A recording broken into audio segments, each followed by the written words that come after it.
Clay দিয়ে রুটি বানাচ্ছি। কেন জানেন? সেদিন পিন্টারেস্টে ঘুরতে ঘুরতে আমার পছন্দ হয় এই ব্রাশ হোল্ডারটা। অ্যান্ড যেই পছন্দ অমনি আমার বানাতে ইচ্ছে করছে। তো আমিও নিয়ে নিয়েছি আমার ডোজেনের ক্লেটা। বেসিকলি এই ক্লেটা আমার বাসায় বসে বসে বোর হচ্ছিল। ব্রাশ হোল্ডারটা কিন্তু চাইলে কার্ডবোর্ড দিয়েও বানানো যেত। হ্যাঁ, লং লাস্টিং হবে না, বাট ক্লেটা একটু বেশি দিন টিকবে। তো যাই হোক, ডোজেনের ক্লেটাকে আমি ভালোভাবে মথে নিয়েছি, তারপর বানিয়ে নিয়েছি একটা গোল রুটি।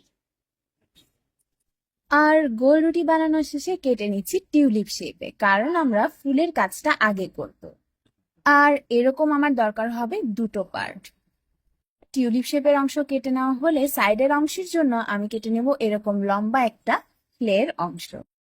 তারপর টিউলিপের একটা অংশের সাথে আমি এই লম্বা অংশটাকে জোড়া লাগি। আর অতিরিক্ত এক্সাইটমেন্টে আমি ভুলেই গেছি যে ক্লের এই লম্বা অংশটা সাইজের অ্যাডজাস্টমেন্ট করে আমার কেটে নেওয়া উচিত ছিল। এই কাজটা আগে করতে হতো, বাট আমি পরে করেছি।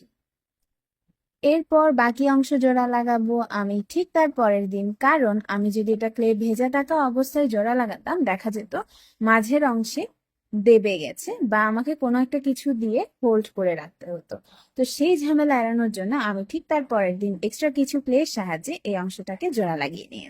So this is how it looks right now. মানে আপার পোর্শনের কাজ আমার শেষ, এখন আমার নিচের অংশের কাজটা বাকি, সেটা আমি তোমাদের সাথে অন্য একটা ভিডিওতে খুব তাড়াতাড়ি শেয়ার করবো। See you in the next one.